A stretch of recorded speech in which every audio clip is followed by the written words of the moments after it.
Good evening and welcome to tonight's edition of Resistance TV. We're going to be discussing this evening the extraordinary situation where the Bank of England has seized 31 tons of Venezuelan gold.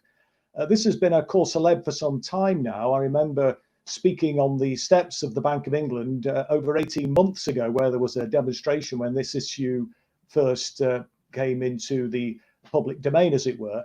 And it's been an ongoing running sore ever since. Now, the Venezuelan government has recently taken legal action in the British High Court, which actually ruled against Venezuela getting its own gold back, because this government has recognized an imposter, essentially, a chap called Juan Guaido, who's never stood for election to the presidency, but has simply declared himself the president of Venezuela.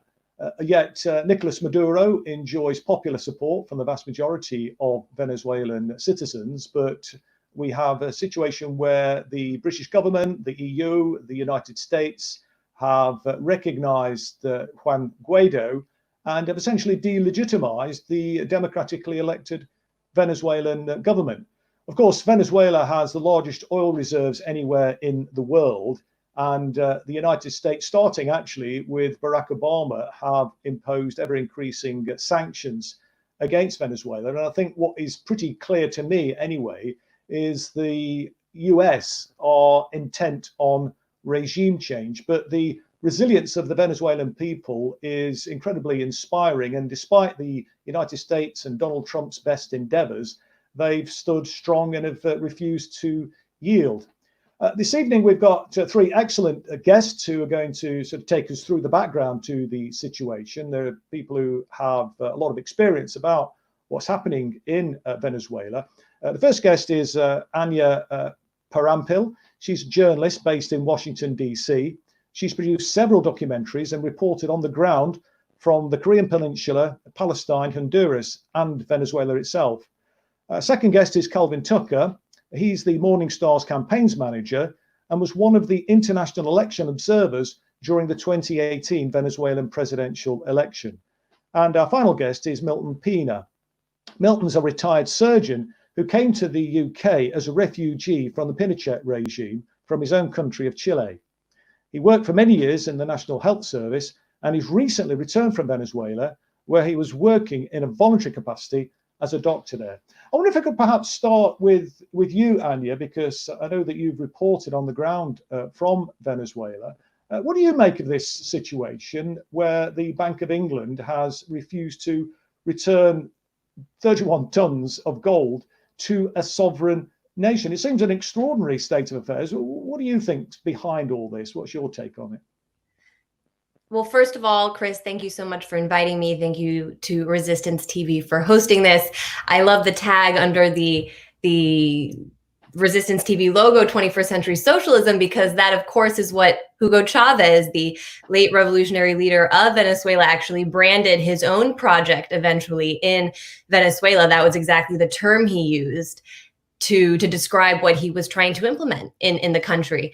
As for the recent development in the UK, the decision not to return Venezuela's gold, its rightful wealth, to the country, I think it's par for the course and the exact pattern that's been established since the Trump administration initiated this coup, recognized Juan Guaido and his shadow puppet administration, as I like to call it, last January. Citibank in the United States made a similar decision to liquidate over $1 billion worth of Venezuela's gold after the government was unable to pay back a loan due to sanctions.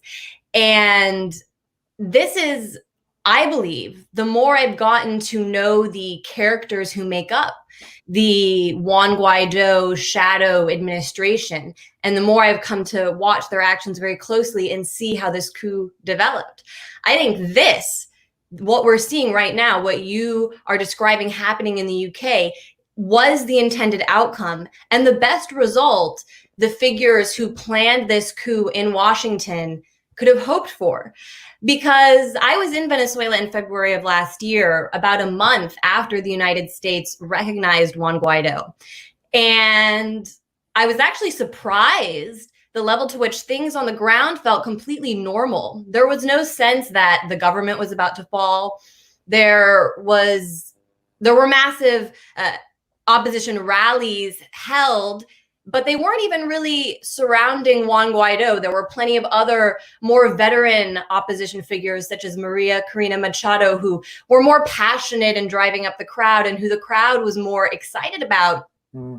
And Juan Guaido, I came to understand to be a bit of a useful idiot, someone who maybe had so much of a God complex or lack of experience that figures in Washington, such as Carlos Vecchio, his ambassador to the United States, Ricardo Hausman, a figure who worked in the pre-revolutionary Venezuelan government and was representing Guaido at the Inter-American Development Bank, as well as Jose Ignacio Hernandez, his attorney general, who just had to resign last month. I'll get into these figures more, hopefully, as the talk progresses. But I think these individuals understood they weren't going to seize power in Venezuela. They weren't going to succeed in carrying out their coup in Caracas. There are definitely people in the U.S. government who knew so little about Venezuela that they thought it was possible. But these individuals understood, well, if we get the United States and Europe to recognize our legitimacy, then we can actually steal Venezuela's wealth. Forget about the country. We're never going back there. We've failed time and time again to overthrow the revolution. But there's billions of dollars to be had in European and US banks.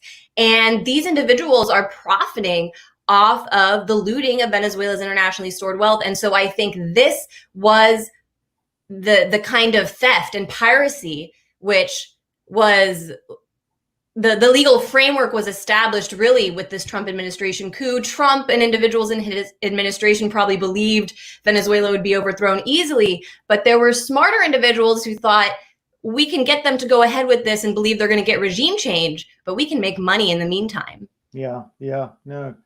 I mean, Kelvin, perhaps if we'll bring you in now. I mean, you were over observing the presidential elections in 2018, as I was saying in the intro there. And the Morning Star is probably the only daily newspaper in Britain that actually gives an honest reportage on what is actually happening in the country. I remember speaking to one of your reporters, Steve Sweeney, who was over in Venezuela when there were large demonstrations, and there was lots of publicity in the British media about shortages and alleged violence being meted out by the Venezuelan government. And he contacted the BBC correspondent. You probably know this story. And she was saying that there were terrible shortages. And he said, can we perhaps meet up and compare notes? Because he said, I'm in Caracas, so I'm not that far from you. But you're seeing something that is very different to what I'm seeing. I wonder if we could maybe get together and compare notes. Needless to say, she didn't take him up on the offer. But it's a curious state of affairs, isn't it? That the whole panoply of the British media seem intent on giving a very distorted picture of the true situation in Venezuela. And if you like, kind of warming up, I suppose, the public opinion in this country to accept what is daylight robbery, and the Bank of England refusing to hand over 31 tons of Venezuelan gold. Well, indeed, Chris. I mean, it's funny. The BBC indeed does tend to see things that don't exist. I mean, I was reading on their website about 4 or 5 weeks ago, and I was told that the international observers at the Venezuelan presidential elections had expressed serious concerns about its freedom and fairness. It certainly came as a surprise to me, as I was absolutely in the international delegation that drew up the final observers report. But of course, it isn't just the British state broadcaster that's at fault here. I mean, my biggest takeaway from observing the elections wasn't what you might imagine it would be, an incident at a polling station or talking to voters. It was actually sitting on the international coach and watching numbers of observers who'd never been to Venezuela before, looking on their mobile phones and reading in the newspapers in their own country that there were no international observers in Venezuela. We simply didn't exist. So we either don't exist, or when we do exist, they put words into our mouths and say the complete opposite of what we've said ourselves to the whole of the international community. And of course, we even wrote to the European Union to set the record straight after that election. I do want to say something about the integrity of the Venezuelan electoral process. Their system isn't just good, it's literally foolproof. I'd like to say it was bomb-proof, but the opposition have actually bombed some polling stations to disrupt previous elections. And the reason it can't be rigged is because it has a triple lock. When a voter walks into the polling station, they vote on a touchscreen computer, so they touch a button. That generates I'll use a prop here, that generates a paper ballot. The paper ballot is put into a ballot box, and at the end of the day, in front of any citizen that wants to walk into that polling station, the ballot box is tipped upside down. A computer printout comes from the computer. The ballot papers are counted. They're compared with the printout, and then the result is sent electronically to the headquarters of the CNE, that's the Venezuelan electoral authorities. And later, the election result, machine by machine by machine, in every single polling station, is posted on the website of the CNE. So if there's a discrepancy between the computerized result, the paper ballot count that has been counted in front of citizens of the local area, witnessed by opposition political parties, or the results as posted on the website of the CNE, hey presto, you've got your fraud. Now, I spoke the night before the election. I was speaking to Henri Falcon's campaign manager. Henri Falcon was the main opposition candidate. I have it on tape. And I asked him, are you going to accept the result of the election tomorrow? And he said, yes, we are going that way. Yes, we will. At exactly 10 p.m. the following day, when the head of the CNE, Tibisay Lucena, announced the result of the election, showing that Maduro had won with a large majority, Henri Falcon tweeted out that the result was fraudulent. So what you can see here is a level of pre-planning, a level of dishonesty, and frankly, a method of encouraging further brutal, murderous sanctions and possibly anything up to and including US military action against the legitimate elected regime of President Maduro. You don't have to like President Maduro.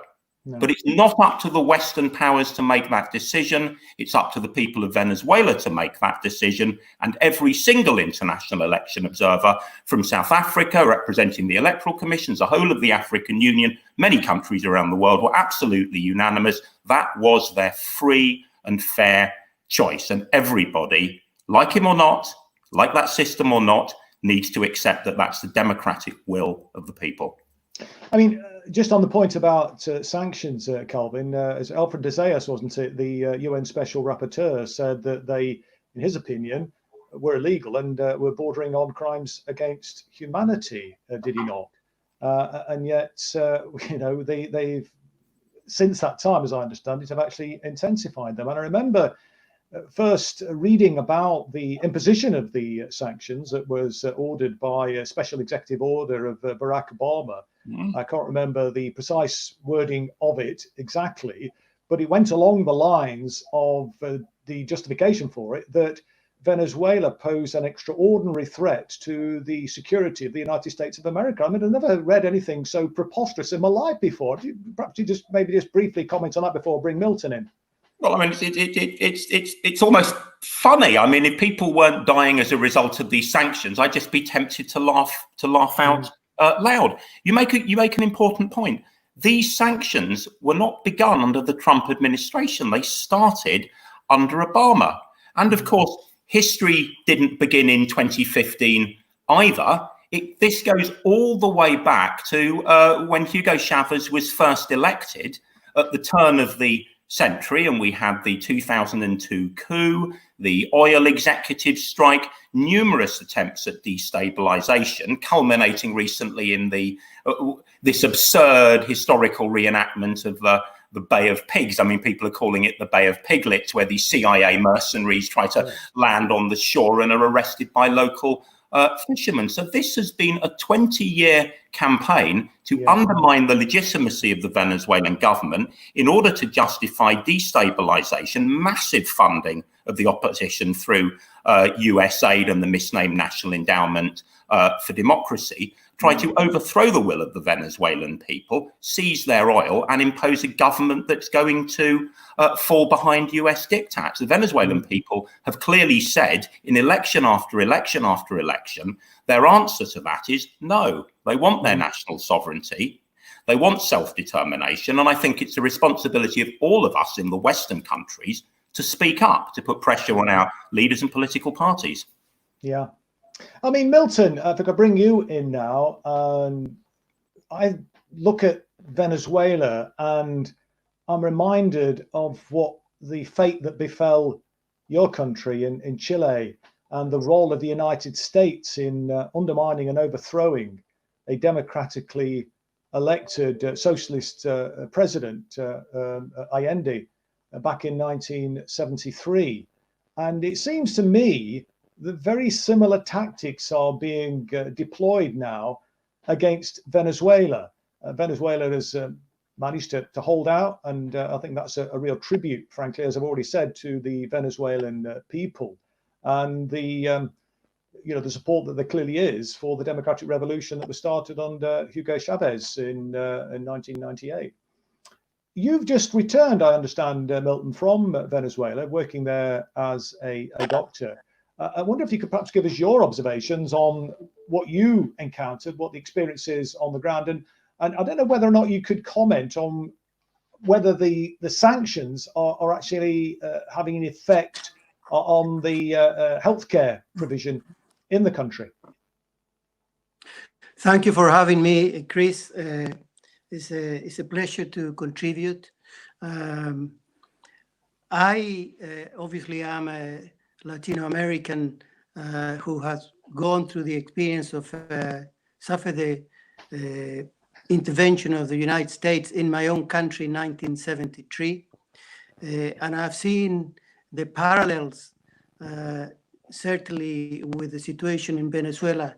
But the Venezuelan people has been absolutely resolute, and the difference with Chile, one of the fundamental differences is obviously the Unión Cívico-Militar. The army, all the branches of the armed forces in Venezuela are behind what Chavez and the President Maduro want to achieve. Obviously, the elites in Latin America, in all the countries in Latin America, in Chile, Peru, Argentina, you name it, Brazil, they have resisted the changes that successive or historically governments have tried to change the situation, trying to finish with the radical inequalities that exist in these countries. I enjoy my 4-month stay in Venezuela because I live through something that I was unable to live in Chile. And the Venezuelans are, as far as I could see, where I stayed, which was on the Portuguesa state in the two cities, which are twin cities, Araure and Acarigua. I saw more happiness there that I've seen for a long time. They are happy people. They know what is happening to their country. You mentioned the effect of the sanctions on the country, of course, have been absolutely horrendous. They cannot import spare parts for their vehicles, for their machinery, for the equipment in the hospitals. Everything is very difficult to obtain. But it's a double sword. It's a sword with two edges.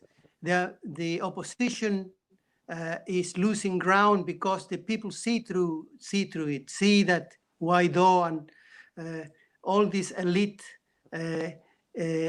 is together with the United States trying to bring the country down. So they are losing ground and they are divided. Concerning the effect on the health, these sanctions, which are of course completely unilateral and illegal, they have affected the country health system. Of course they have. But during my stay there, which was interrupted by the pandemic, I was able to work alongside with people that, we are so lucky here having the National Health Service, although it's being destroyed, as we all know. Over there, they would do, everything to try to have a system like the one we trying to maintain here. I want to say categorically that there is total freedom in Venezuela. Where I was, I went to Caracas, I went to Barquisimeto, I went to Puerto Cabellos. Many people are, as I said, happy people. You can criticize. Here they paint him as a dictator. He and his government, they are not dictators by any stretch of the imagination. No. Every day I saw the television criticizing Maduro, because of course you got to recognize there is no country in the world that there is people that sometimes take advantage. It happened in this country. We see every week there is somebody who from every political party, they try to take advantage and they are corrupt. In Venezuela, I know there are people that have been found to be corrupt, but the vast majority of the Venezuelan people that govern the country in this moment, they are absolutely true, they're honest, they just want the best. I estimate that Maduro has got easily 60% of the support. There is a 20%, which I referred before, which follow the elite, which are very vociferous, they're very active in every way, externally and internally. And you can see that if you are there. But the vast majority of the people want peace, they want to continue with the democratic process. Indeed. I mean, the Venezuelan people will be no different to people all over the world, I suspect. They want peace and freedom, and freedom to kind of live their lives and to take care of their families, have a decent job, have a decent lifestyle, a decent roof over their head. It's a kind of basic kind of human instinct, it seems to me. But I've been really inspired, and obviously you've been on the ground there, by the resilience of the Venezuelan people, people living in the barrios. There does seem to be a sense of political consciousness, which I would love to see us replicating in many ways in this country, because although obviously Britain is very different to Venezuela, there are many, many challenges. We know from the UN Special Rapporteur's report from, I think it was 2018, that 14 million people in Britain are living in poverty, and Britain by GDP before the pandemic anyway was the 5th biggest economy in the world, and working class communities in particular have been hardest hit. And of course, one of the things that Chavez did when he came to power 20 odd years ago was to use the huge oil reserves in Venezuela as a solidarity tool to make sure that the benefits of the oil riches were shared more equitably in the country. And of course, as you'll be well aware, Milton, illiteracy was widespread in Venezuela when Chavez came to office, and yet they eradicated illiteracy by the mid-2000s. But what's the sense of ordinary Venezuelan people that you picked up in terms of their sense of what's happening, the external forces from the United States, their support for the government. You've kind of touched on it a little bit. I wonder if you could say a little bit more about what kind of sense you got from your conversations with, if you like, ordinary Venezuelan people about the situation that has befallen the country. Well, what I can see is this: the roof over your head is something that everybody has got in Venezuela. I don't recollect in 4 months seeing anybody sleeping on the streets. You can see that in the United States, which I've been a few times. There is, of course, many people living on the street, like in this country. Over there, everybody got the roof over their head. There is no people asking you for money or anything. Concerning for instance, in the urbanization where I live with a family, the electricity is paid by the state, the water as well. The council, what we could call here the council tax, the collection of the rubbish and everything, that's all paid as well. The schools, the majority of the schools, there is no payment, of course. Most universities, again, I got 5 nephews there and 1 niece. 4 of them, they go to university and it's paid by the state. So although the salaries are incomparably small compared to we earn here, people hasn't got that worry of having to pay for their electricity, their water, etc. Now, the other issue that here, obviously we paid, and across the world people paid, is for the petrol. Over there, when I arrived there in January, I was aghast when I went there on a car with one of my relatives, and we went to the petrol station, and he said, well, it's free. It's free. You don't pay for it. Now, I said to him, that surely is unsustainable. He said, well, this had been here even before Chavez was in power, 20 years ago. It has been traditional that because there was so much petrol, the petrol was given free, and it has continued. But I think now Maduro is changing it because he knows that he got to come to have some sort of equilibrium with what the petrol costs internationally, and I think he's taking right step in that direction. But it has to be said, where I was, every day we had lights. The light went off, electricity for 3 or 4 hours. People got used to it because they got to ration it. The other issue is concerning the food, for instance. The club system still work. Where I was, we went every fortnight to get the bag with food, which allows people to get by. So that has been going on for a long time.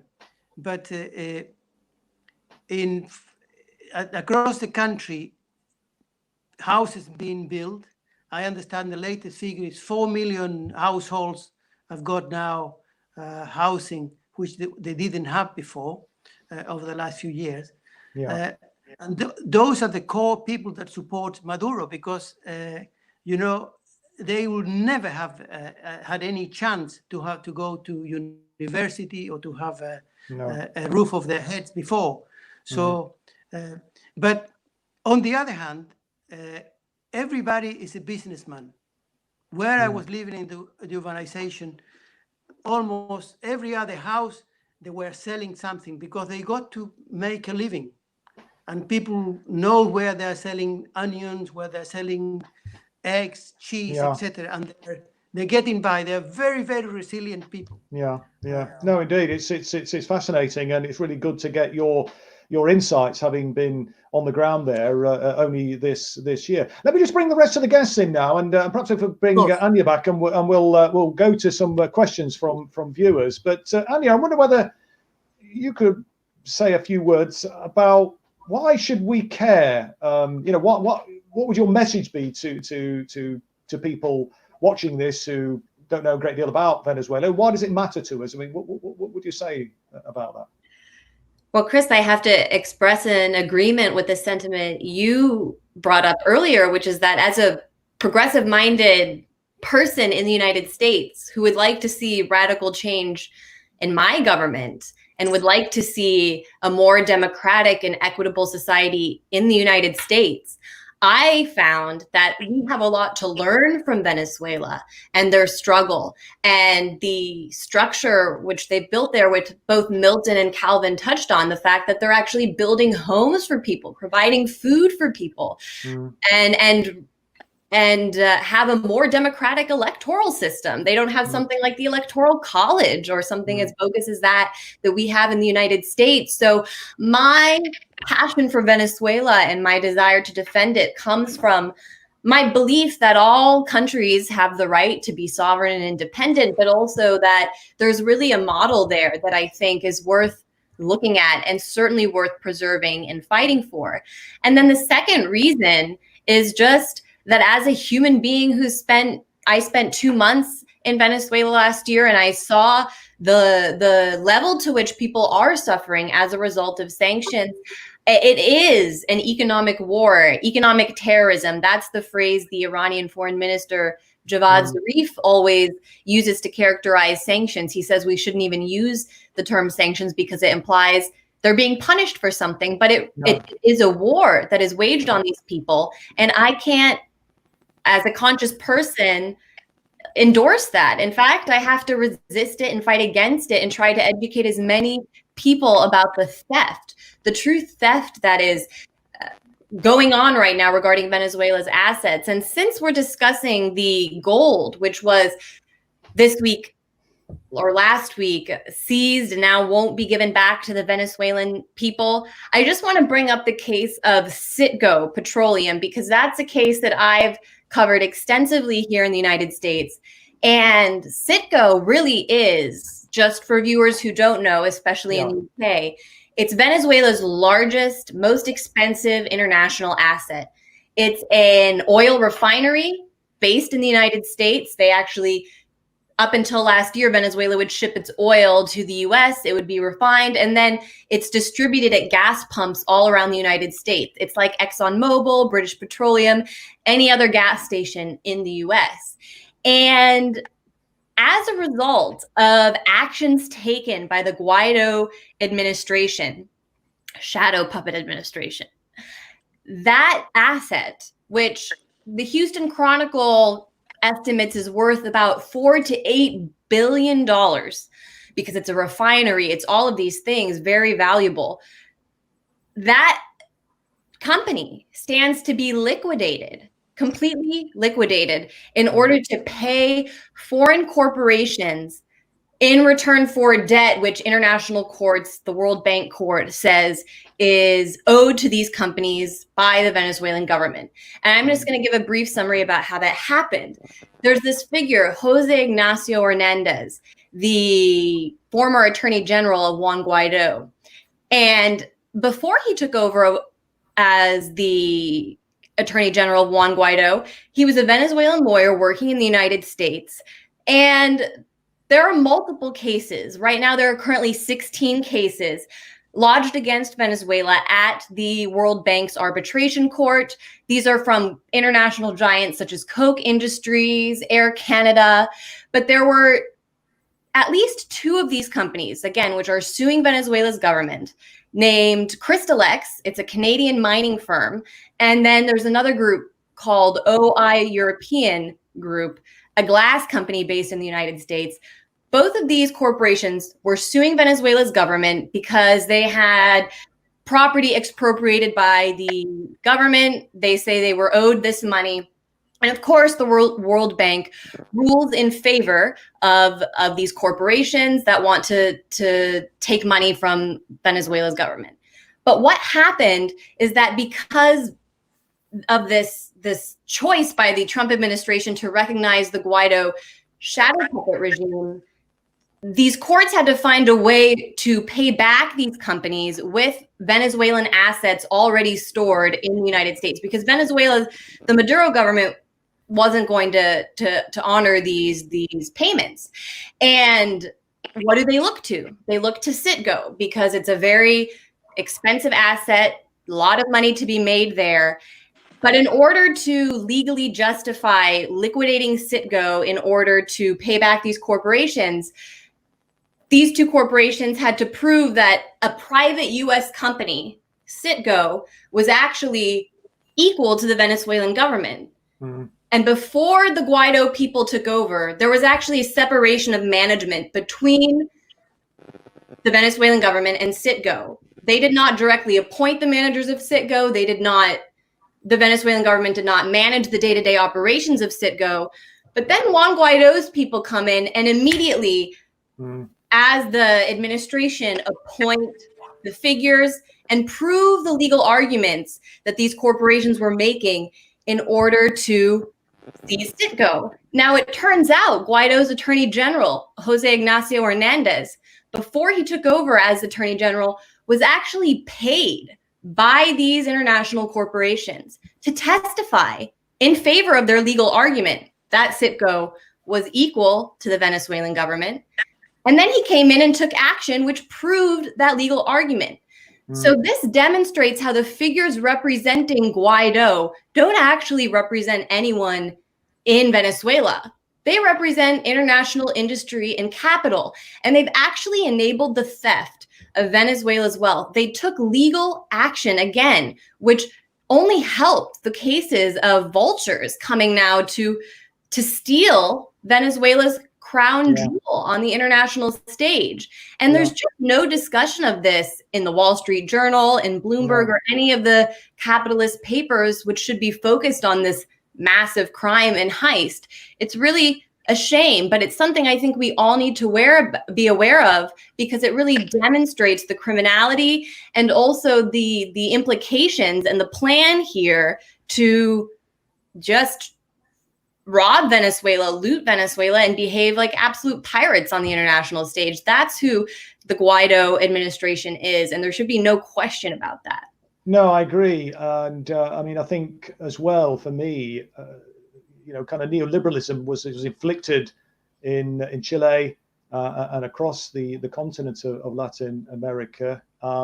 It was almost used as a kind of guinea pig, really. And, my concern is, and I think one of the reasons why, international solidarity is important. Venezuela today, I mean, kind of, UK, elsewhere, tomorrow, as it were. And it's so important, I think. And the thing I always say to people when I'm ever campaigning on the doorstep during elections and so on is that we, as ordinary working people, have more in common with, similar working class people in different lands and migrants coming to this country than we have with the people at the top of society. Because at the end of the day, the elites, the corporations, their overriding priority, it seems to me anyway, is profits, and kind of the ever sort of implementation of and widespread and exploitation and rolling out of more extreme forms of capitalism at the end of the day. And if that kind of cuts across the interests of ordinary people, well, so be it. And we're seeing that, aren't we? You're seeing it in the United States. We're seeing it in Britain, maybe not to the extreme lengths that we've seen in the continent of Latin America. But the fact, as I've already said, that we have millions of people in poverty in Britain, and you've got significantly greater numbers in the States, which is the wealthiest nation on earth. Something is clearly going wrong. But listen, we've got everybody's up on the screen now, so feel free to kind of jump in as and when, rather than necessarily waiting for me. But let me just put a couple of questions out there, if I may. And perhaps if you want to come back in the first instance, Calvin, from Kate, Mary, and also Bob Walker. Kate saying, what can we do to try and help Venezuela? And Bob Walker saying, apart from complaining, is there something more practical we can do to stop this daylight robbery? What's your thoughts on that, Kelvin, and indeed Milton and Anya as well? Thanks. Before I answer that, Chris, can I just pick up on the Venezuelan goal, because I think there's a very important issue here for people living in Britain. The High Court has stated that the British government now recognises as the legal authority of Venezuela the non-existent regime of Juan Guaido. But if you think about it, that judgment is completely ludicrous, because at its most basic, what is a government? It's the people who are in charge of stuff. And in practice, the British government accepts that the legitimate government of President Maduro is in charge of stuff. That's why the legitimate ambassador occupies the Venezuelan embassy. That's why if you have an issue with visas or some other paperwork, you go to the Venezuelan consulate staffed by a legitimate Venezuelan diplomat. So the judgment is completely contradictory and turns the law into an ass, as somebody once said. So what we have is a situation where supine British judges have gifted over £1 billion to a self-declared president who is in charge of nothing other than being the puppet for the United States of America and their attempts to overthrow the actual democratic government. That's the effect of the judgment. They've recognized a puppet and a government that doesn't exist, whose only purpose is to overthrow a legitimate government that actually does exist. And they've given this money to Juan Guaido, which, of course, as we know by looking at past performance, will be spent on destabilizations, will be spent on further coup attempts. And this comes after John Bolton's revelations, the former US hawk working for Donald Trump, his revelations in his book, that Donald Trump himself thinks that Juan Guaido is a loser. I think he called him the Beto O'Rourke of Venezuela, which is just a euphemism for a loser. So this judgment has given a new lease of life and £1 billion to Juan Guaido to carry on destabilizing Venezuela and pushing this violent opposition against all norms of international law and democracy. And that leads me straight on to answering your question, Chris, which is we have a responsibility in Britain. We have a responsibility, number one, because we're the junior partner to US imperialism, and number two, because our own government has organized through the Bank of England to seize Venezuela's reserves. What can people do? Join the Venezuelan Solidarity Campaign, affiliate your trade union branches, your Labour Party branches, any other organisations that you're involved in. Invite speakers to come to your organisations, particularly people who've been to Venezuela or Venezuelans themselves, people who have actual experience and can talk with authority, and start reading the Morning Star, read the rest of the left press, listen to programs like yours or the other social media that's out there, and continue to put the case for democracy, national sovereignty and self-determination. That's the issue. This isn't about supporting or opposing President Maduro. Anybody's entitled to have whatever view they want of President Maduro. This is about Venezuelans' right to choose their own government and their own political system.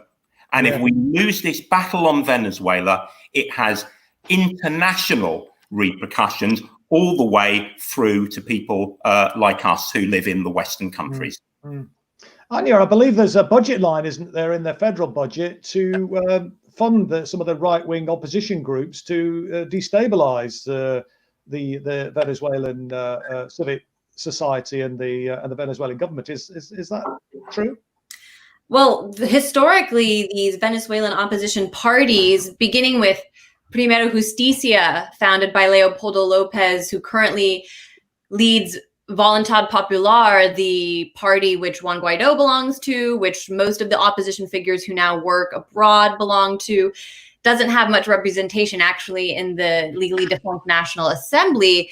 But these groups have historically received National Endowment for Democracy funding. That's the regime change arm of the State Department, the hyper regime change arm, which under the guise of humanitarian assistance supplies agencies all over the world tasked with regime change with funding, such as, for example, the White Helmets in Syria. And the figures who emerge now as the leaders of the Venezuelan opposition, Carlos Vecchio, for example, again, the US ambassador representing Guaido's shadow regime, he is not only someone who actually, before he co-founded Popular Will, Voluntad Popular, with Leopoldo Lopez, he was not only a lawyer for ExxonMobil, representing the corporation in its major legal fights against the Venezuelan government up until it was kicked out of the country. He also, from the time he came back to Venezuela following the revolution, after he studied at the best Harvard Kennedy School, where it's a regime change puppet training ground based in the United States. He was involved in numerous organizations, NGOs, which received U.S. government funding and were behind the 2002 failed coup and failed repeatedly up until they founded Popular Will and really harnessed this extremist right-wing sentiment in Venezuela. That's the group which trained Juan Guaido in the 2007 protests. That was their first. There's only been 2 occasions when Chavismo was defeated at the ballot box. It was during the 2015 National Assembly elections, and then in 2007 when Chavez actually put 21st century socialism on the ballot in order to revive the Constitution. And these students, Juan Guaido among them, trained by U.S. organizations, regime change organizations, led a very it was an ultimately successful campaign in the streets to intimidate people into rejecting that ballot measure. However, in subsequent violent demonstrations emerging in Venezuela in 2015 and 2017, when we saw the really ugly guarimbas, as they're known, they would actually shut down streets, occupy major highways, and prevent major cities from importing, exporting goods, and they would burn Chavista activists alive in the street. Yeah. These were very vile civil uprisings. I've seen some of the footage, Anya, absolutely horrific. And I remember taking some of the senior British journalists to task who attended a fringe meeting at the Labour Party conference in 2017,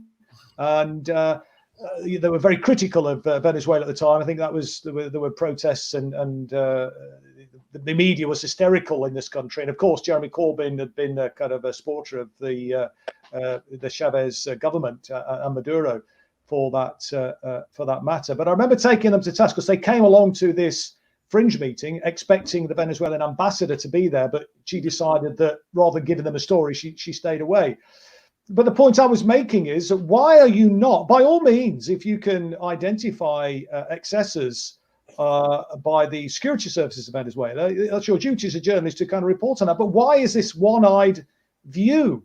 Why don't we hear about some of the most appalling extreme violence that you've just touched on there? People being burned to death, people being decapitated, truly shocking stuff. Perhaps you may, any further comments on that, Anya? Is it the same in the States? It's just this kind of totally one-eyed reportage where you only get a distorted view of one side of the picture. You don't hear about all this. It's by design. Of course, the same corporations which want to exploit Venezuela own the media in the United States. I had similar experiences to Calvin when I was in Venezuela last year, and I was watching a CNN reporter claim there was no toothpaste in Caracas. And then I went to the store on my corner and saw that there was toothpaste. I mean, it's just, they're lying. But I think, at least in the United States, not just on Venezuela, but on a whole host of issues, the public doesn't really trust corporate media, and for valid reasons. That's why Trump really rose to the top by calling out the fake news, and maybe it was a completely cynical campaign, but he touched into a real frustration in the United States, because I think people understand that they have no reason to hate Venezuela, and they were really burned, especially by the coverage in Iraq. So I don't think it will work. No, people are more and more cynical about that, I guess, in terms of the well, certainly I think in this country, and I think that's why more and more people are turning away from the mainstream, so-called mainstream outlets to alternative platforms, and the Morning Star, which is a notable exception of the daily newspapers actually, gives a more balanced position. We're running out of time, and there's a few questions I want to get in. There's one I want to come back to you with, Anya, but let me just bring in Milton, if I may, quickly. There's a question here from a viewer, Milton, and you're saying, somebody called Jack T is saying that we're told by our media that because of opposition to Maduro, millions of people are leaving Venezuela and going to Colombia. What's your experience? Is that something that you witnessed? I mean, we've seen this in the news, not so much recently. I haven't seen anyway recently that, but certainly last year there was a lot of talk about people fleeing Venezuela to go to Colombia. What's your experience of that, Milton? Or have you had any experience of that? Can you hear me, Milton? For me? Yeah. Yeah. Well, my experience is that it is true. Many hundreds of thousands, I understand a couple of millions or more, left Venezuela over the last few years, but they are returning now. I saw the return of thousands of Venezuelans with the pandemic. They came from Peru, from Colombia, and they were received with openness by President Maduro. They were all went into quarantine because the only way to stop the spread of the disease in Venezuela was by being very strict. But going back to what you said, a lot of people that left were professionals. They were doctors, art engineers, etc. Because like when Allende took power in Chile, the professional elites, they're all kind of sided with the elite that ruled the country for years and years to their benefit. So it got to be recognized, and that was one of the reasons why the health provisions in Venezuela suffered, because they were left without specialists. And it was one of the reasons why I went there and contributed a bit until the pandemic stopped me. But they are returning. That's very interesting. No, I was going to say that's very interesting, Milton, because we saw, as I've already said, hysterical headlines in the media here. I remember doing a Channel 4 interview with Jon Snow, and he was at great pains to try and skewer me over the issue about people leaving Venezuela to go to Colombia. But of course, the traffic in the past had been actually much more in the opposite direction. It's very interesting that we're not hearing now that people, as you say, Milton, are returning. Where is the media reportage on that? As I say, it's yet another example of the one-eyed view. I just need to bring in a couple of other questions I want to get in before we run out of time. And there's one which I think is important for you, Anya, if I may. It's from Becky Matthews-Massey. She's saying, given what you said, Anya, about Obama's role, what's your thoughts on a Biden presidency? Would he make any difference? Does anyone think in the UK, that Starmer would do any different from the current UK government? And perhaps you could come in on the back of that one as well, Kelvin. But perhaps you start with that, Anya. Well, just last week, the Biden campaign released a very confusing ad which spliced together the virus outbreak and the Black Lives Matter demonstrations. And then at the end, the text emerges on the screen: Fidel, Chavez, Maduro, Trump, leaders all cut from the same cloth. And that was actually written in Spanish. It was an ad in Spanish. And it's airing, according to people who told me online, in Florida in order to gain the right-wing exile vote, which has come to replace the right-wing Cuban population, because as we've seen, as decades went on, younger Cubans actually rejected the positions of their parents and their grandparents, and were actually more open to normalizing relations with Cuba. And that's why the Obama administration actually took steps to do so. On the other hand, Venezuela is the reactionary forces are very fresh in Florida, and they have equal control over the Democratic and Republican Party. Both of these parties are competing for the vote. And Biden actually gave comments to Miami media saying that while he would restore the Obama era policy of normalization with Cuba, he wouldn't hesitate to punish them for their support of Maduro, which just goes to show you, I think, the direction a Biden presidency would go in. I don't believe there would be a backtracking on the recognition of Guaido or on sanctions, unfortunately. And so while a Democrat may not have taken the really stupid step of initiating this coup, which I think in many ways backfired and actually strengthened the support for the government and the resistance in Venezuela. I really believe the policy of recognizing Juan Guaido backfired in that way in Venezuela. But while Democrats won't take the step to do something like that, they have no problem using sanctions, and I don't think they'll walk back the policies of the Trump administration. It's interesting. I mean, what's grassroots Democrat supporters, members? What's their kind of view? Are they more sympathetic, or I mean, I've seen, certainly from what I've seen anecdotally, there seems to be a kind of an awareness and an opposition really to that kind of line that the Biden and the Democrat establishment have taken. Are you hopeful? I'm hopeful about the public here in the United States. I think even, last year, actually, I had the opportunity to go on Fox News on Tucker Carlson's show, which is actually the #1 rated program in the history of cable news, someone who's pretty close to President Trump, and speak out against the Trump administration policy on Venezuela.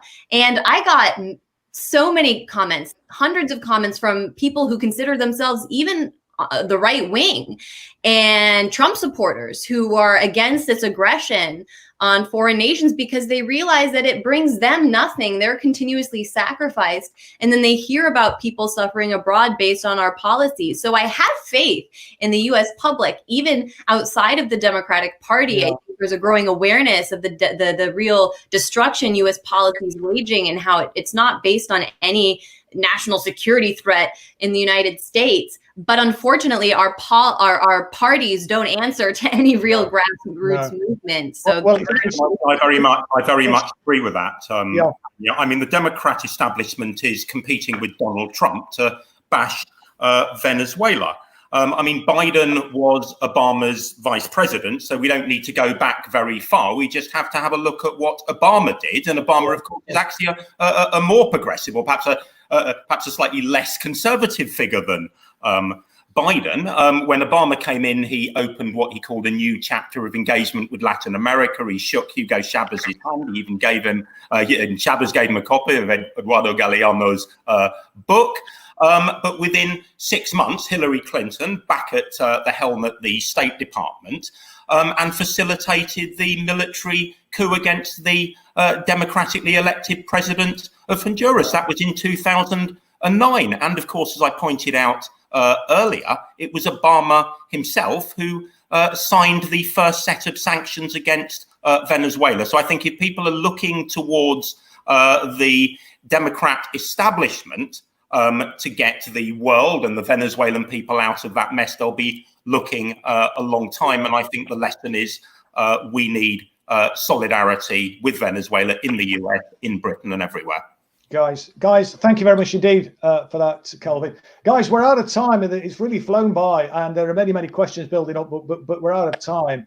And your point about the Democrat establishment there, Kelvin, I think is also appetite for the UK as well. And regrettably, we have an establishment inside the British Labour Party, which leaves a lot to be desired in terms of its foreign policy positions. And when I was in the House of Commons, even under Jeremy Corbyn's leadership, the Parliamentary Labour Party were less than fulsome in their support for the Venezuelan people. And I remember asking a question when there was a statement about the Venezuelan Gulf, funnily enough, and I was putting a question to Alan Duncan, who was the minister at the time in the Foreign Office, and I was jeered as loudly, if not more so, by was on the Labour benches than I was on the Tory benches. So there's a big job for us to do in terms of changing the mindset of the political class. But like Anya and like you, Calvin, and indeed Milton for that matter, I'm optimistic about the wider general public. And I think it's up to us to try and encourage people, to inspire people,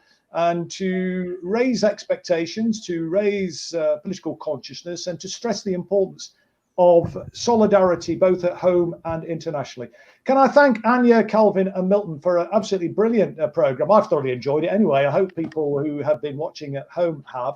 If you haven't been able to catch the full broadcast, It is going out on YouTube, so you'll be able to rewind it and watch it on YouTube. Thank you very much indeed for watching Resistance TV this evening, and we look forward to seeing you next time. Thank you and good night.